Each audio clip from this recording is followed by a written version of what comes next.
This entire military is one cohesive, dedicated force. And the threats to our nations, they don't sleep. They're watching our every move. Iran, Russia, China, North Korea, ISIS, Al-Qaeda. They may be watching this right now. Our military should not be mistaken for a cable news gab-fed show. We don't care what you look like. We don't care who you voted for, who you worship, what you worship, who you love. It doesn't matter if your dad left you millions when he died or if you knew who your father was. You have the code for the machine of lethal moving parts that you would be wise to avoid if you know it's good for you. We will not be intimidated. We will not back down. We don't want war. But if you want war with the United States of America, there's one thing I can promise you, so help me God. Someone else will raise your sons and daughters.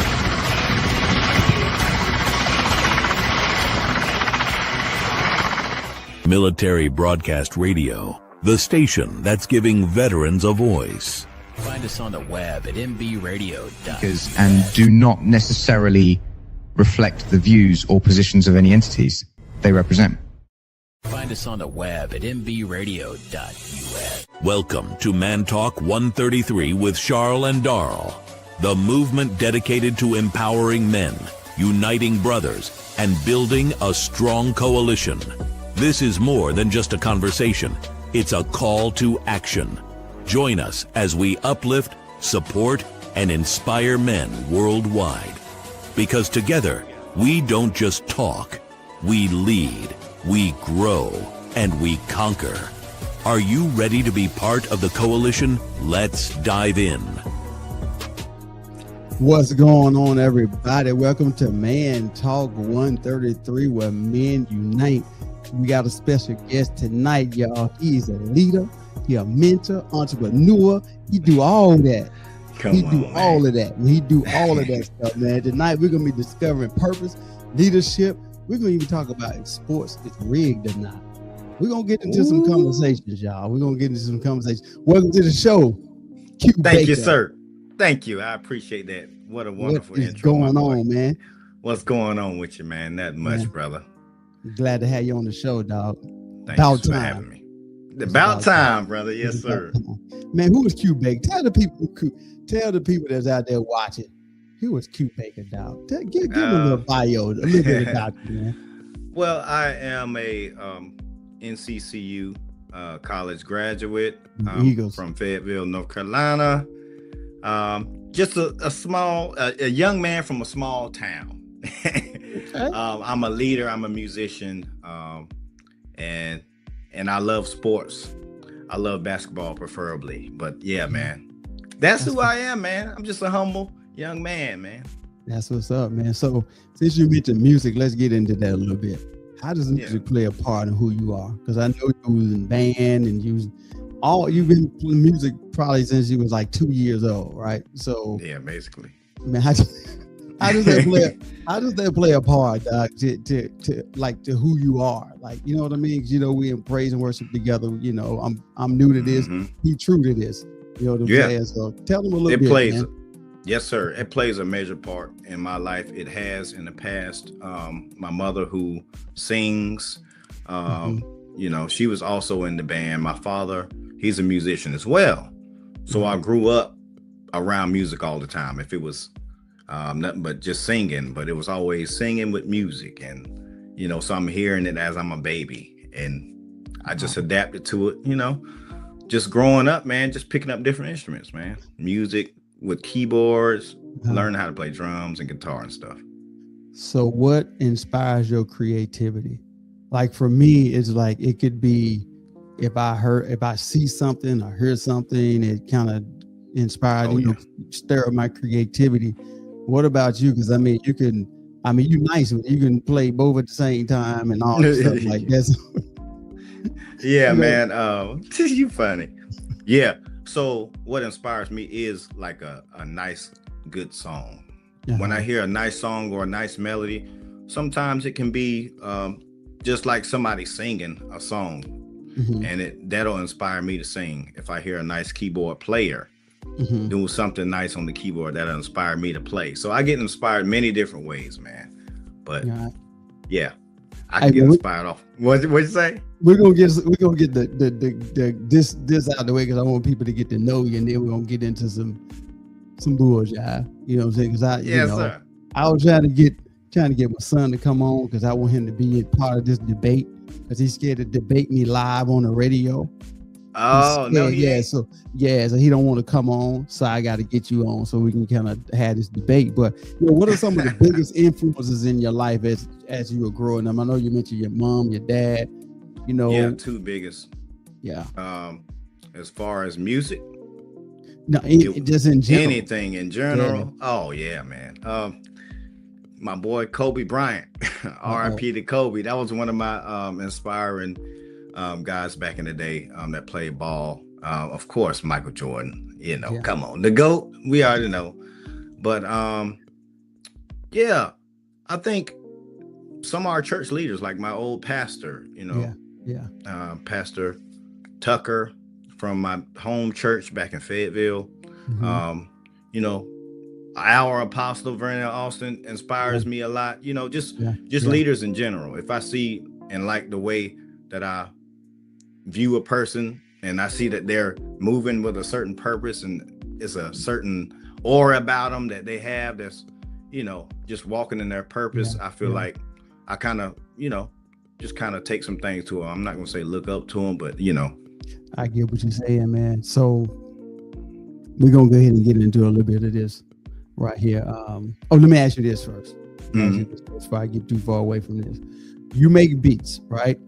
So the intro that comes in, he did that for us, right? So what inspires you, or what made you get into like making beats? What does it take to make a really nice beat? What does it take? Like, I know you probably got like a beat machine and all this stuff like that, right? Equipment wise?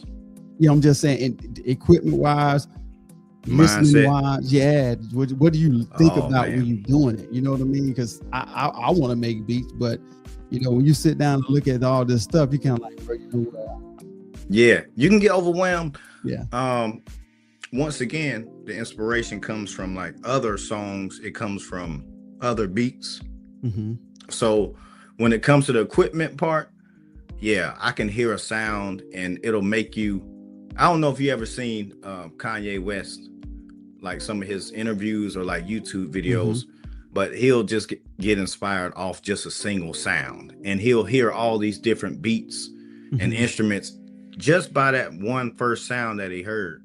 So that can happen, or it can be a complete song. But the mindset, it's kind of like, you get into this mode of like, it's like ecstasy when you hear something that you really like, and it's like, man, what's that? So you start dissecting the sounds, and that's what I'm going through. Like in my head, I'm like, okay, what sound did they use? Okay, they got strings, they got piano, they got a bass drum, this type of kick. So you can be inspired by stuff like that you hear on the radio, just regular stuff, man. How long does it take you to make a beat? Like, say, like I guess it depends on how long the beat is, right? Like so the one you made for me, how long did it take you to make a beat like that? Probably. It doesn't take long. It doesn't take a long time to actually make the initial beat. Like you can make that. I say about 30 minutes you can make it.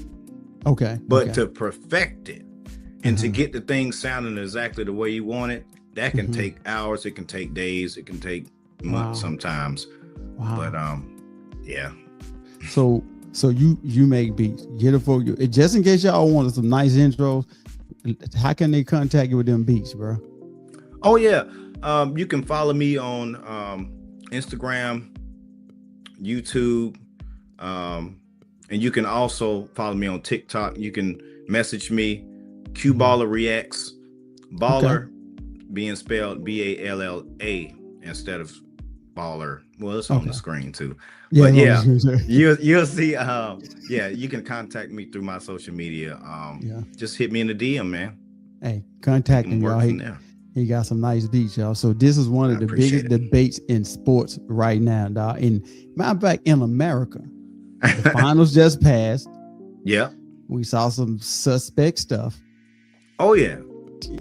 Jimmy, do you think that not just the NBA, but the sports in general, do you think it's rigged, bro?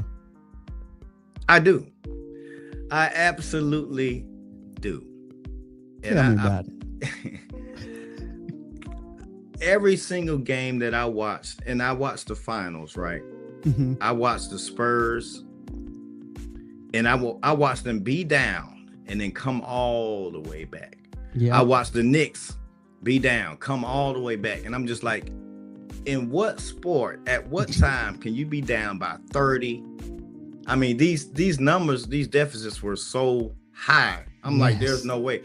There was one night we turned the game off. I'm gonna just say that we turned off the game because we thought it was over. It was in the fourth quarter, and we were like, "It's over. What's the need to watch it?" Right? Yeah. We woke up the next morning, and the Knicks had won by 1 point, I think. By one, yeah, right. That's when they went into overtime. I'm just like, "What? What just happened?" You know, that's kind of like one of the things that's like, come on, man, come on. Unheard of, right? You think about that. Like, we're talking about professional players. Yeah. That all you have to do if you got a 30-point lead is basically trade shots. Mm-hmm. How do you lose a 29-point lead and then lose by 1 point? Right. I couldn't figure it out. So it's been going on for a long time. Just like, dude, I don't get it, bro. Like, somebody need to break this down to me. How you can, as a professional team, they used to putting up what, like 130. Yeah. Now you can't put up 100 points. You barely put over 100 points. Barely. Yeah. From the referees to the coaches, I feel like a lot of it, and all this is, I'll say, allegedly, it's speculation that it's rigged, right? Because we don't have the exact proof. But seeing is believing, and what we see, what I see is that thing is rigged up a little bit. I'm just going, Yo, brother, look, the officials, you think about how they call certain games, right? Yeah. I'm gonna tell you how I feel like it's rigged. And the reason why I say it's rigged is because anytime you add money into it, like the betting, you're gonna have that. Because you think about it, if we're gonna go with the sure bet, just say, like, for example, we're gonna go with, let's say, OKC, the sure bet to win, to come out the West, right? You're gonna bet that way. They look at the odds. Guess what happens? You know how much money people lost off that series? So many people thought OKC was gonna finish it off, but that's what I thought. Yeah, I called Game 7 on that one, and I said the Spurs was gonna win.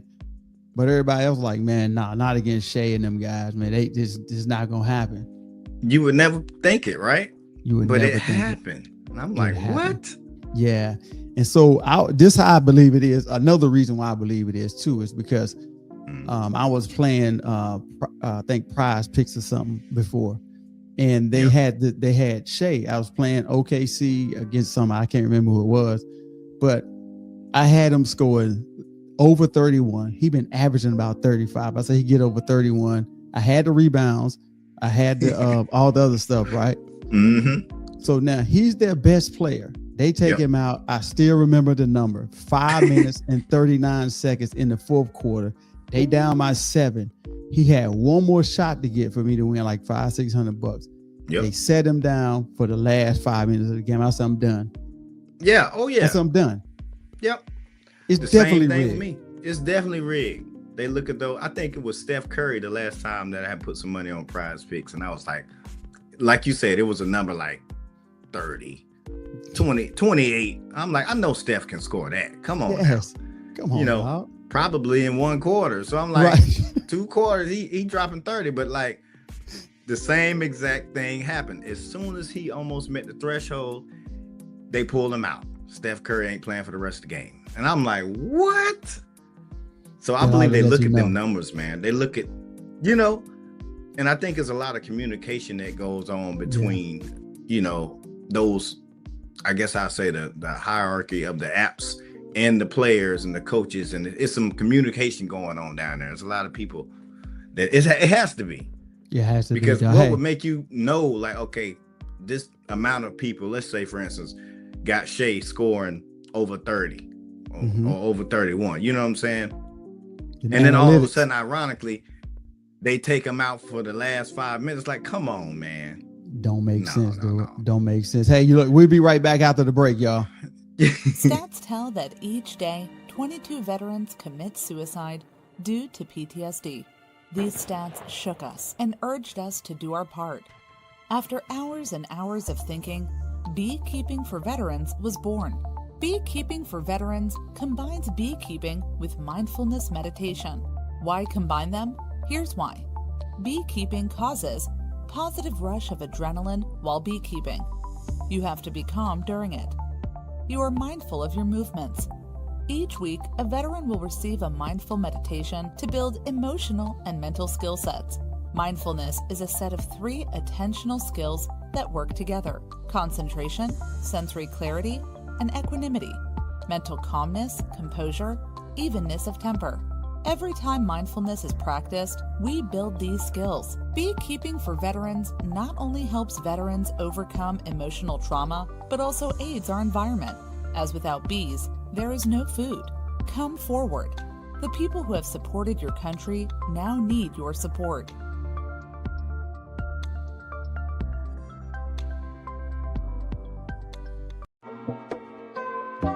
Ladies and gentlemen, are you ready to elevate your life?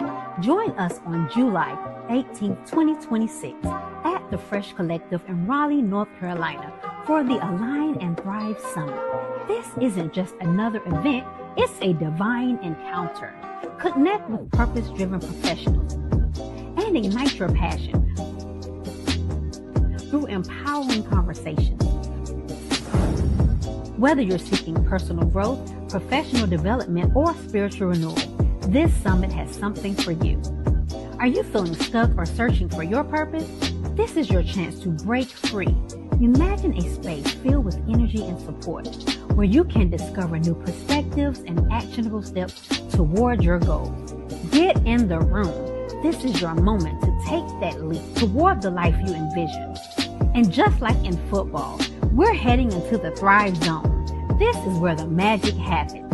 Speakers and vendors are wanted. If you have a message to inspire and empower, now's your time to shine. Save the date, invite a friend, and come ready to be inspired.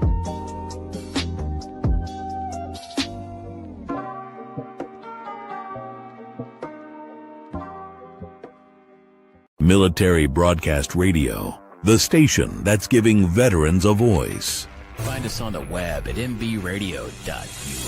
Opinions expressed in this program are those of the speakers and do not necessarily reflect the views or positions of any entities they represent.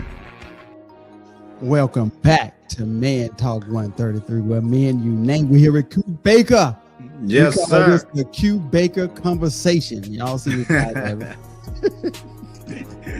So I kind of answered this question a little bit, and I know you kind of feel the same way. You think gambling has changed the way fans do, sports and stuff like that? Oh yeah, for sure.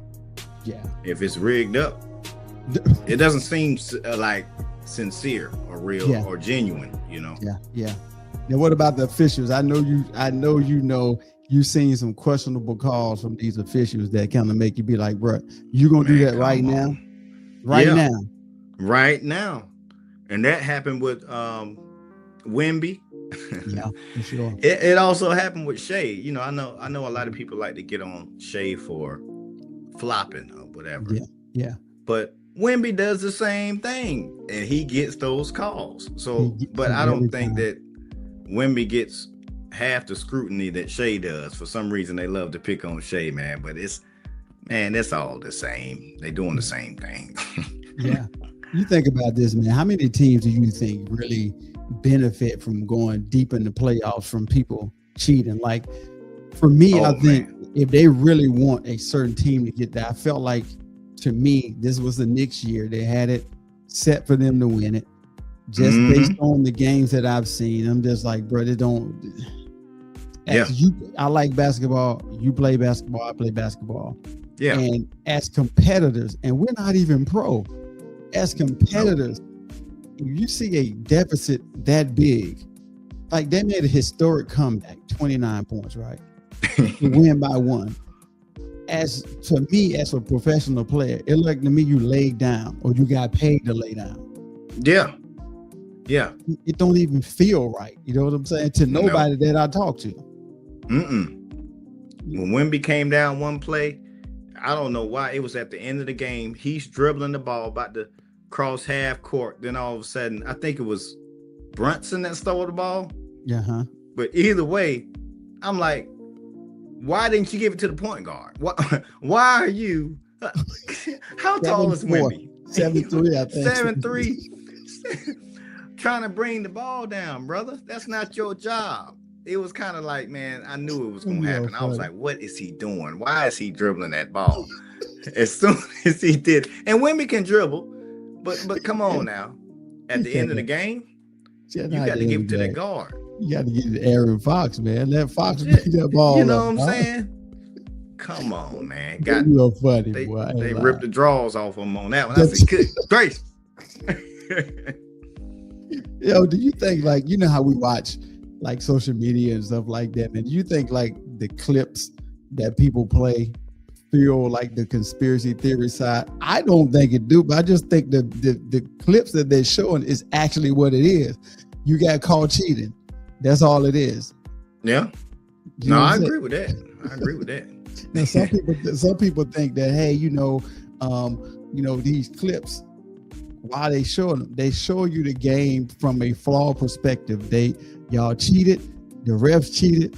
I've seen a bunch of plays where OKC, the man's foot was out of bounds. Oh yeah.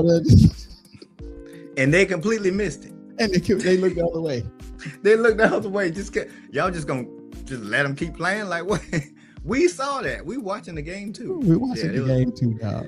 Oh my God. So some people's overall take. Now they can have the overall take that they want, but some people's overall take is like, it's just they're human. They're not perfect. Right. I get all that, but when I blatantly see stuff, like for example, you remember what's the guy's name? Draymond Green. They took Draymond Green out against LeBron and them. Yeah. You talking about a 73-9 team? They down 3-1. They come back and beat them. I was like, yo, I'm a LeBron fan, right?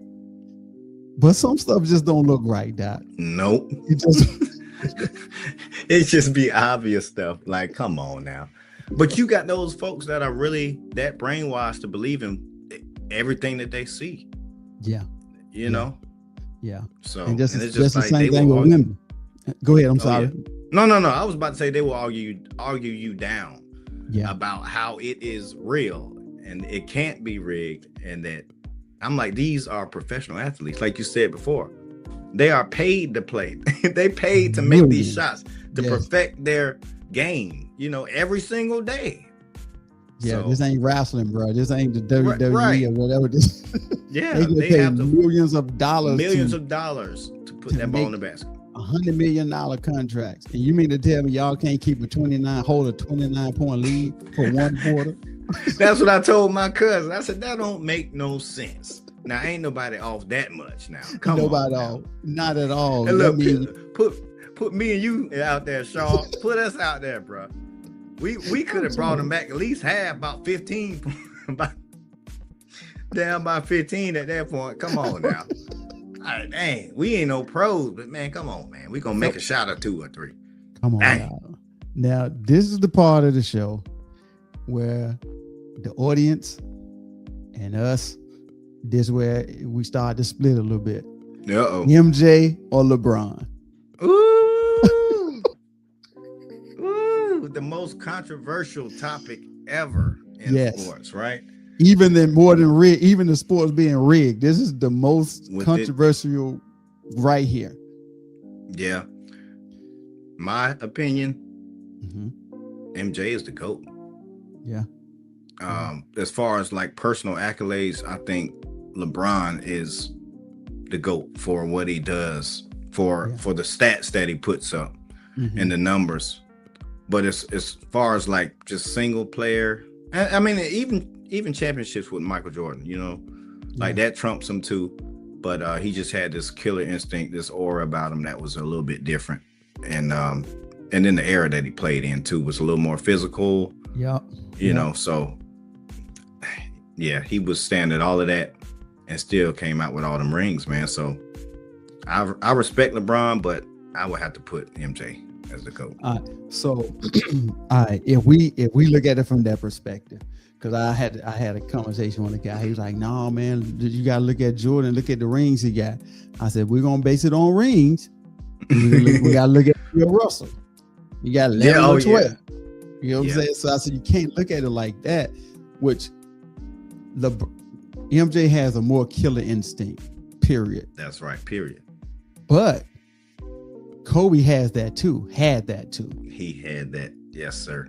He just because of Kobe and who he was and his attitude and how he played with teammates, he didn't get the respect like LeBron and MJ. Because if you look at it, you can easily stick Kobe in there. Oh yeah, for sure. Had the killer instinct, but the LeBron and the LeBron, you got one. I think you got 1 and 1A. That I one did it in his era, his way, and the other one doing it in his era this way. His way. Yeah. You know what I'm saying? So who you think had the greater impact on basketball? LeBron or MJ? Oh man, MJ, no question. Because he carried off of the court because of his shoes alone. The fashion part of it, like we still wear Jordans to this day. I'm not sure if we can say the same for LeBron's shoes or his impact with clothing. Like, will we be wearing that 20, 30 years from now? I don't think so. Nah. But you never know. But you never know. MJ, it's no trumping that, man. To come out with shoe after shoe after shoe. Yeah. And for it to be pretty much no fails. Pretty much. When it comes to the stylistic part of it. Yeah, no. But you know what? A lot of people forget this. A lot of people, they get on LeBron and they ride him, but they forget that MJ didn't win nothing until he got his squad with him. He didn't win until he got Kerr and Pippen and Robin and Legs and them guys like that. So they was like, well, LeBron, he couldn't win until he went to Miami with D Wade and them. Which same thing, yeah. Yeah, but if you look at it, it's the same exact thing. The only thing LeBron did was like he went there. He was a free agent. He could go where he wanted to, right? Now I think MJ's happened with just draft trade, however they did theirs. I don't know how they did it back then, but it's the same thing. Basically, he didn't win until he got his squad. LeBron ain't win until he got his squad. But Michael Jordan just has more of a, I would say, basketball presence. You know what I mean? Like when you think of basketball, you think of MJ. Now LeBron, that's my dog. Like he because he's 6'8", 6'9", can run the floor. From he's got the most points, most assists, most all the stuff he has. But when you just think of basketball itself, you gotta think of MJ, bro. You got to. And here's let me just add to that, Sharl. I think that at the end of the game, who you gonna go to? If you need a killer, you need that 1 point, you need that one bucket, who would you go to? Would you go to MJ or would you go to Jordan? And I think most people would say Jordan because he was a killer. He was an assassin. Same thing with Kobe. Hit or miss. That's why I got Kobe in the background right now. That's my personal favorite. But like MJ, man, definitely the GOAT. He had the same killer instinct, man. Yeah. That Kobe had. I think that's why they actually ended up being real good friends, man. They thought the same. And of course, Kobe tried to pattern himself after MJ, but that's another topic. It didn't work too good. So we right up against the break, man. So when we get back out of the break, I want you to think about this. Now you can either look at LeBron or MJ. If you had to pick one player for Game 7, who you taking? We'll be right back at the break, y'all. It's time for a vacation, and Fairway Travels is here to share great specials for you to choose from. Discover the charm and features of one of Sandal's 16 all-inclusive, luxury included, adults-only resorts, or a family-friendly beaches destination in the Caribbean. Or how about a couples resort in Jamaica?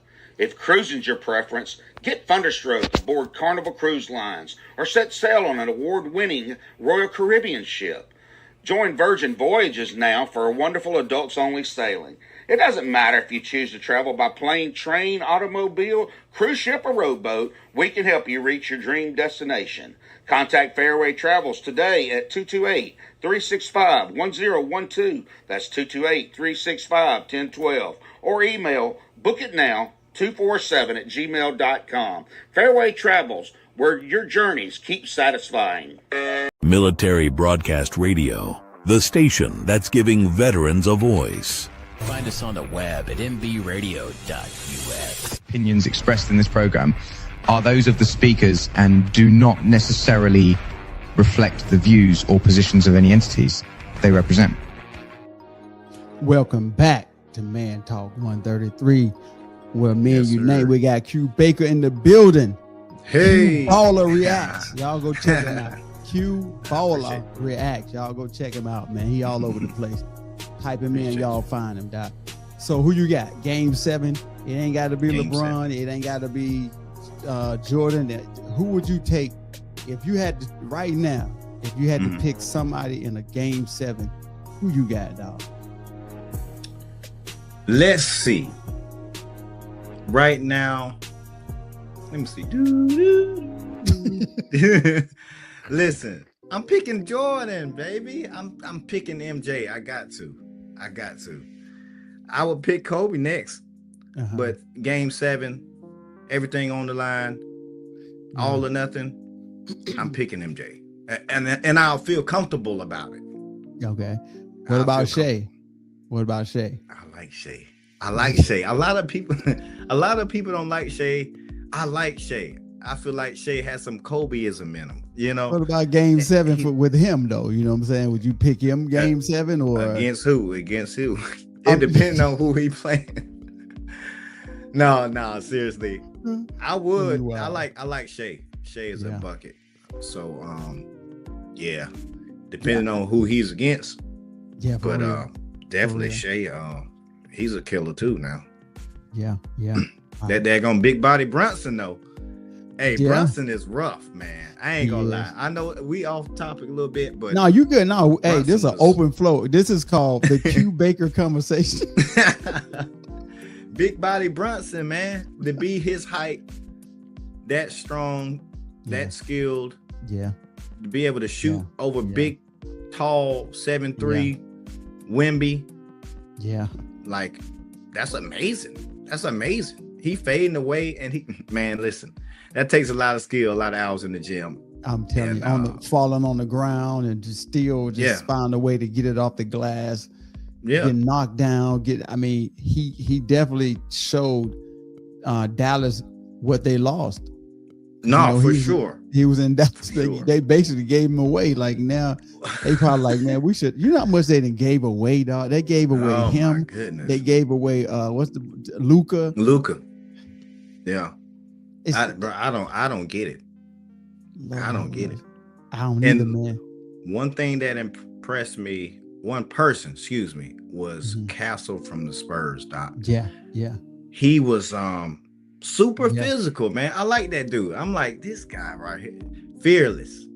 And he going down in there in the trenches with the big bodies and finishing with and ones. Like almost every time. I'm like, oh my gosh, this dude right here is rough.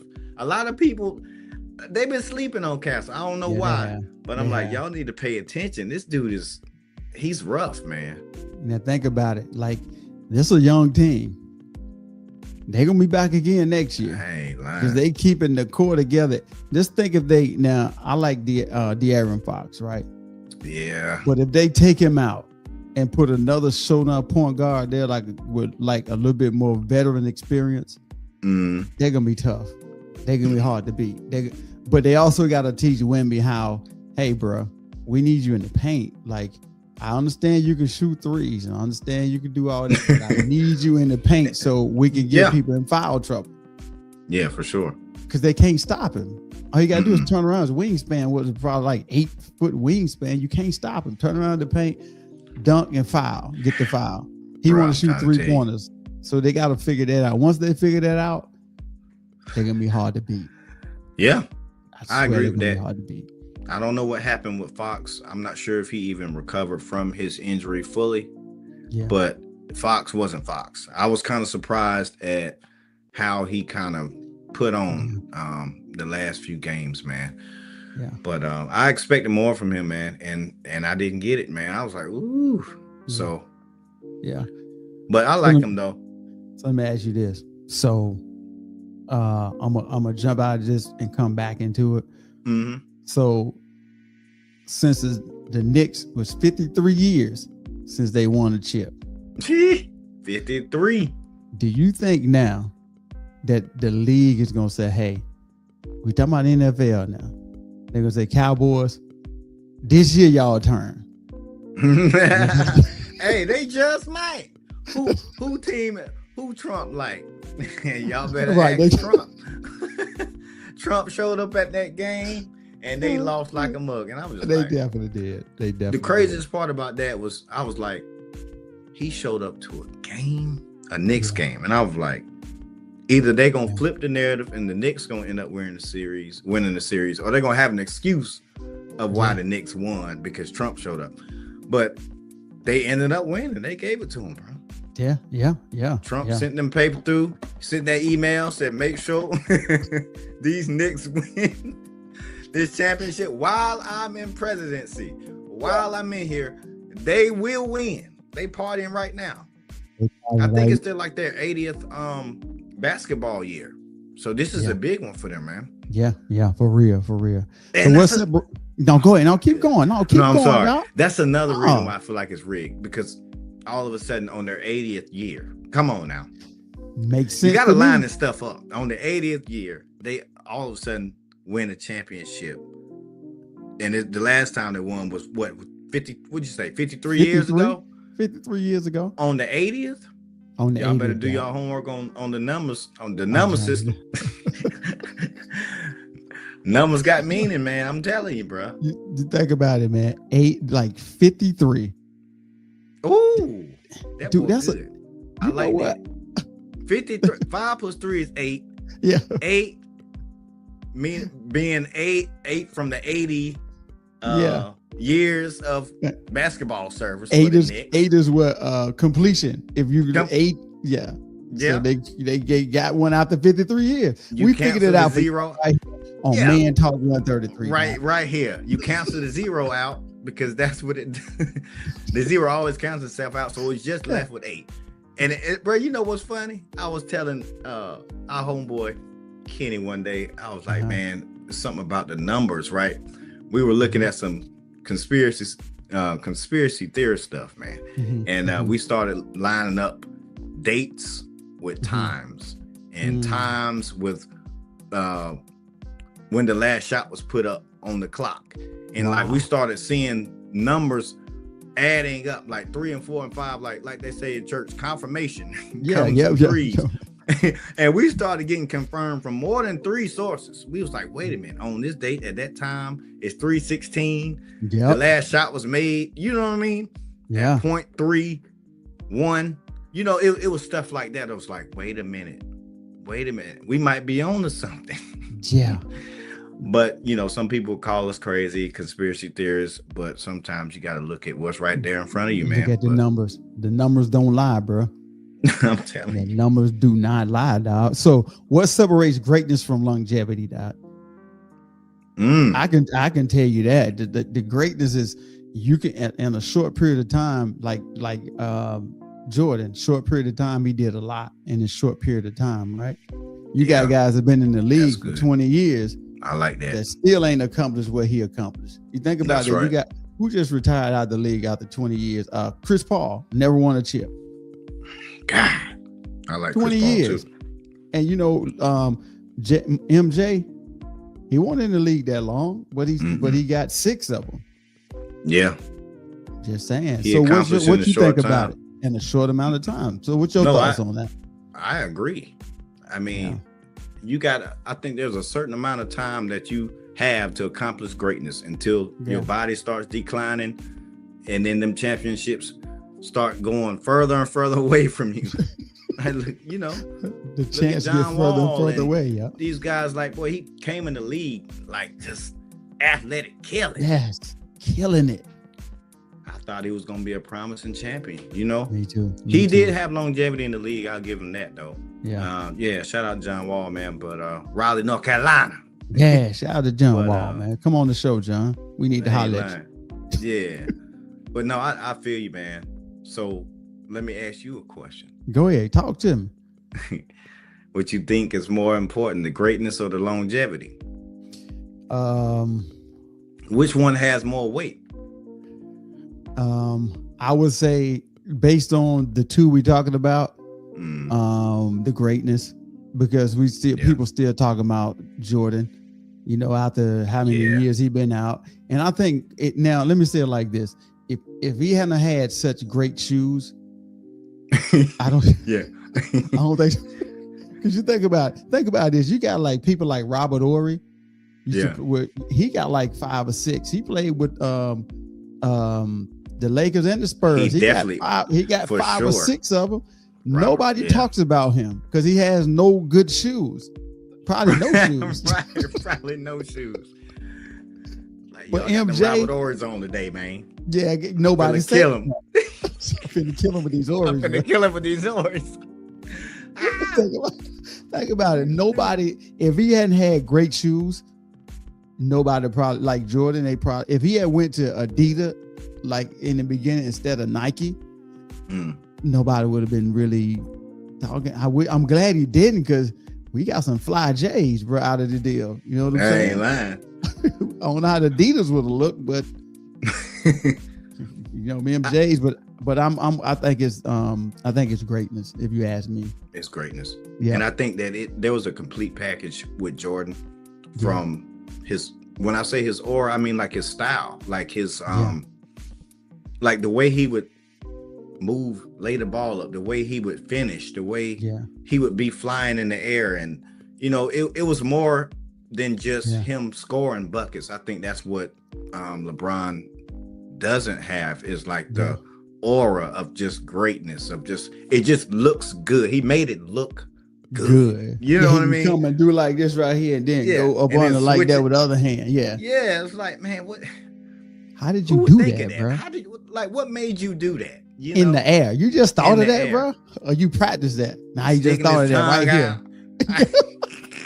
Like, he had swag right before they was calling it swag, man. That was Jordan, man. That was Jordan, dog. I don't think. And then think about when Jordan left the game and came back, man. Would LeBron have had the same impact? I doubt it. That's probably why he didn't leave and come back. He got longevity, but his longevity is one of the things that cause him to be like 1 or 1A, depends on whoever you are, because he does have the most points. He does have the most assists. And some other records he done broke. The only thing he hasn't accomplished is the most chips, but he's been to the finals, I think, more than anybody that I can think of. You know what, 8-9 times in the East. Yeah, he been playing a long time too. He been playing a long time. I'm just, I'm don't sorry, get mad at LeBron. Come on the show, gonna dog. Be biased, man. Tell LeBron to come on the show, man. Seriously, man. It's all respect. It's all respect, man. Yeah, he's doing some stuff that we ain't never seen before, man. I heard he had this, I guess, $2 million. It's like it looks like a porta potty, but it's like a ice machine where he gets in there. Oh yeah, chamber machine. I forgot what they call it. Yeah, right. Yeah, but it's like an ice machine, whatever. It gets super, super cold after the games. That's like his ritual. Yeah. And I was like, man, this dude takes care of his body. Like, he does. Man, technology's something, man. They said like $2 million a year in his body is what he do. So we about to be up against his last break. So I'm gonna ask you this. So when we come out the break, think about this. Can anyone ever surpass Michael Jordan's legacy? Just do you think anybody, I'm talking about any player playing right now, or say like, for example, you may see a young player like, okay, the way they balling right now, they might be all right. But we're going to talk about that, y'all, right after the break. We'll be right back, y'all. Stats tell that each day, 22 veterans commit suicide due to PTSD. These stats shook us and urged us to do our part. After hours and hours of thinking, Beekeeping for Veterans was born. Beekeeping for Veterans combines beekeeping with mindfulness meditation. Why combine them? Here's why. Beekeeping causes positive rush of adrenaline while beekeeping. You have to be calm during it. You are mindful of your movements. Each week, a veteran will receive a mindful meditation to build emotional and mental skill sets. Mindfulness is a set of 3 attentional skills that work together: concentration, sensory clarity, and equanimity, mental calmness, composure, evenness of temper. Every time mindfulness is practiced, we build these skills. Beekeeping for Veterans not only helps veterans overcome emotional trauma, but also aids our environment, as without bees, there is no food. Come forward. The people who have supported your country now need your support.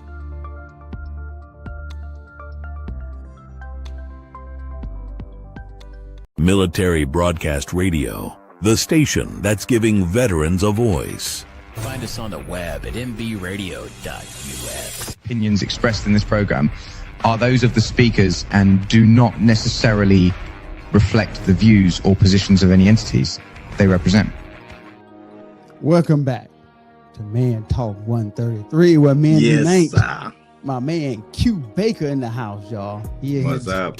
Hey man, I appreciate you coming on the show, bro. It's been real fun, dog. Real fun. So before we went to break, man, can anybody surpass Michael Jordan's legacy? Do you think anybody can do that? Let me tell you something. Talk to me. Wembanyama. Yeah. Wemby is one of those guys that's already in conversations of defensive player of the year. He's in MVP talks. I mean, this guy right here is probably somebody that I'm not going to put him up there against him, but what I'll say is he's very promising and he could have some type of Jordan-like legacy. Definitely with could. Him being a rim protector, him being a shot maker, playmaker. Like, this dude he's versatile, that tall. I can see it. You know, I can and he's see 22. That, he's 22. He's 22 years old, bro. I young. definitely can see him doing that because you think about it, bro. He's 22 years old. They made it to the NBA Finals. Yeah. At 22. You know what I'm saying? Bro. And he's the one that's really was the one that's leading the team. You know what I'm saying? So at 22 to be able to get to the NBA Finals, that says a lot. You got to be doing something, brother. Yes. Step backs. I ain't never seen no 7'3" ball player handle the ball the way he does, bro. And shoot it the way that he does. Yeah. You know, it's something that we've never seen before, man. Yeah. You like the cheat code, Doc. He got like, you know. Seriously. Yeah. Never seen it before. Is. And you got some other players too, man, but I don't think that, just my personal opinion, I like Shea, but I don't think he's going to be the one that's going to do that. You know what I'm saying? Because how old is Shea? Probably, he was about 27, something like that. 28, maybe. Sure. He's somewhere in that age range, right? So you think about it, if he's 20, I'm gonna say 25. Let's say if he's 25, he has like another 10 years. Yeah. To win 6 chips straight. I don't see that happening, not in the West. I really don't see that happening. It's gonna be tough, huh? It's gonna be tough in the West because you still got Minnesota. They coming. Oh back. Anthony Think Elvis about the squad. What if they make some trades out there in the West and somebody get Giannis out there in the West? Right. It's gonna be tough, man. So I don't know. I don't think he's gonna be the one. I mean, you got some other players too, but I'm like you. Wemby is about the only one I can really see that the way he's playing that can really, you know, because LeBron he's not gonna make it, bro. He the team he's on, He ain't gonna get no more chips. It's over. And that's my team, man. The Lakers, man. Yeah. But yeah, we're not looking good too good right now. We need to tighten up. Yeah, no, I like real, Shay man. though. I like Shay though. Yeah. For that conversation. Don't forget about Cooper Flag though. As a rookie, them numbers he was putting up, man. I ain't gonna say he in Jordan talk, but he's looking promising for sure. He definitely is, man. We're gonna have to see, man, because it's coming again. If the old guys, y'all had y'all fun. Go ahead and sit down and let the young guys see what they got. LeBron still getting shine. Steph still getting shine. I mean, you got Durant still getting shine, and they're not performing the way they used to perform. So let the new guys, let them go ahead and take over the league, bro. Let somebody else be the face. Anthony Edwards, let them guys take over and be the face of the league, man. Yeah, it's time. It's time, dog. It's time. So, dog, I'm gonna transition just a little bit. You know what I'm saying? Sir. You're a Christian man. I'm a Christian man too. So, how do you think a man discovers his purpose? You know what I mean? Like a lot. I think me personally, a lot of men don't know what their purpose is. That's good. Yeah.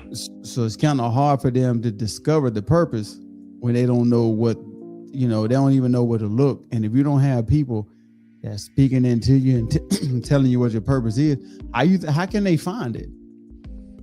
That's very true. That's a tricky question right there, honestly.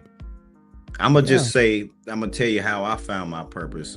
My purpose was all around me. And I tell my wife the same thing. Music was surrounded by music, excuse me. So from the time I woke up to the time I went to sleep, I was hearing music. I was playing music. So it was destined for me to do something with music. I enjoyed music, just listening to it. I didn't have to play it, but just hearing it, So I knew I was going to do something with music. And I told my wife, because she said, well, what is my purpose? And I said, you're a giving person. You're a loving person. I said, maybe your purpose is like giving back, like evangelism. Maybe your purpose is starting a homeless shelter. Maybe your purpose, because she has a kind heart. Yeah. And so once I told her that, that's when she started feeling like, you know what, you might be right. I think my purpose is, to give back to people, whatever it is, So I think you got to do some soul searching. You got to do some praying for those young men that are trying to find their purpose. And man. And what's key is, like you said, your wife had somebody around her that could see that, and you spoke to her. So it's kind of like, hey, you got to have people around, got to have good people around you, just like, and this is the thing why you got to have good people around you, because why do so many men struggle with the identity with the identities? Because they don't have the right people around them. Right. Yeah. You think about, like, most people that grew up in the streets, that's not your identity. Somebody identified you as, oh no, you that. You can definitely be that. Right. You be a killer for sure. And they picked up, that's not their identity, but they running with it because now they want here to quit it. That's what their nickname is. You know what I'm saying? Product of their environment. That's all it is. There you go, man. Monkey see, monkey do. And you gotta have the right people just around you. I mean, if you ain't in a church, somebody can, help you identify what your identity is. Yeah. You gotta know that. As a man, you gotta know that. So what advice could you give someone that you feel like, because you knew what yours was all around you? Because a lot of times people don't look around them. They're looking for this big purpose for them to do. I know it's got to be something bigger for me to do. That's good. What advice you can give somebody that's stuck? They come to you like, man, I don't know what I need to be doing, man. Like I'm just in life, I'm just stuck. I think that whatever that thing is, it comes natural to you. It can come natural to you. I feel like whatever it is, it'll just flow. Like you won't have to really think about what it is that you're doing. It just it's a part of you, in other words. So it can be, like I said, it can be giving back. It can be being a doctor, you're giving back in the medical field because you're treating, injuries and illnesses and infections. So I think that soul searching, and then also just kind of thinking about what comes natural to them.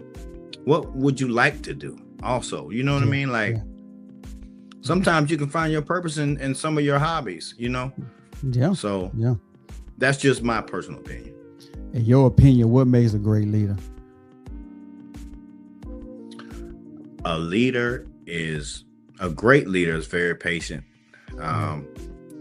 They think about the complete team, not just one person. You know how to handle different personalities, because that's one of the biggest things. When you're being a great leader, you're going to have all these different personalities clashing with each other. And you got to be a problem solver for one thing.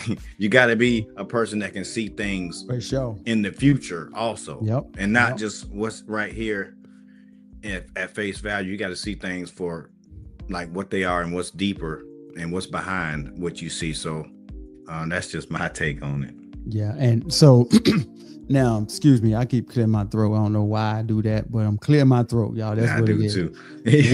What leadership mistakes do most men make, bro? Like, I know some common mistakes that men in leadership make. And one of the main mistakes is you can't show favoritism towards women.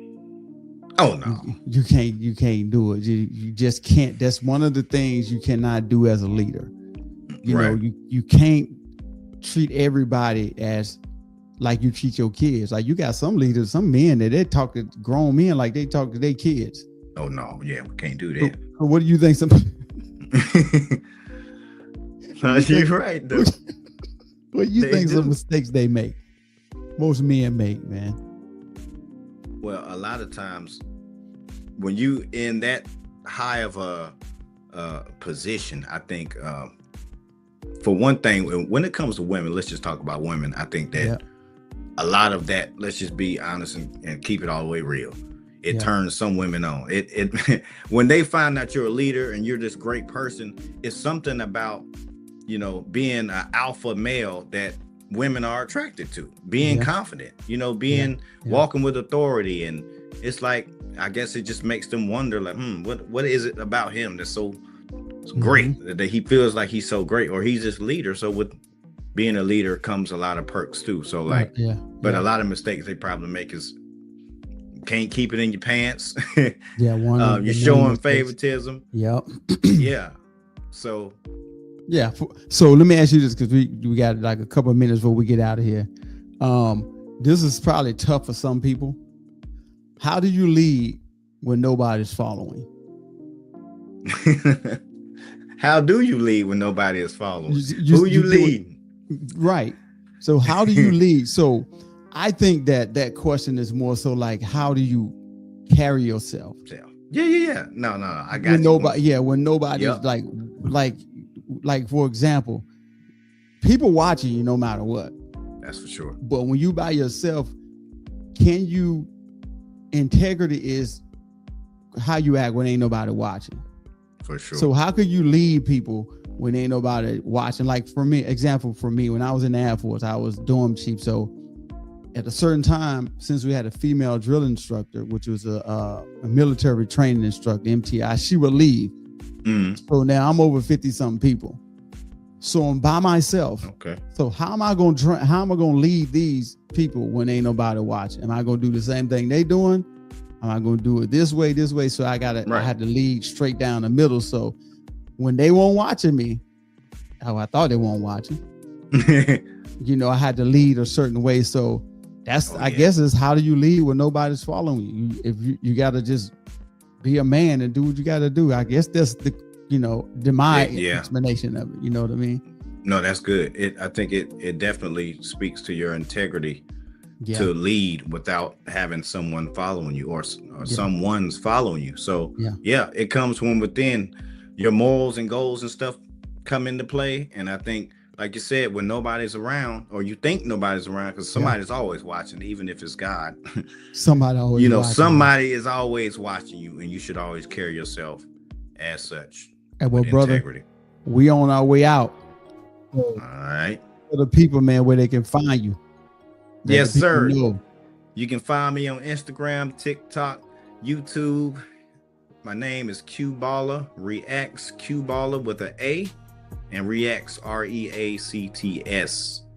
I appreciate y'all, man. Thank you, Sharl, for the wonderful conversation, brother. I appreciate this, man. Yeah, man. I'm gonna put all the stuff, the link and all that stuff in the description and all that stuff like that. So the people can reach out to you. Q Baker, appreciate you coming on the show, man. Hey, man, it was fun, man. You can come back anytime you want. The door always open. I always got a seat for you. Thank y'all for joining. Man Talk 133, where men unite. Till next time, y'all, we out.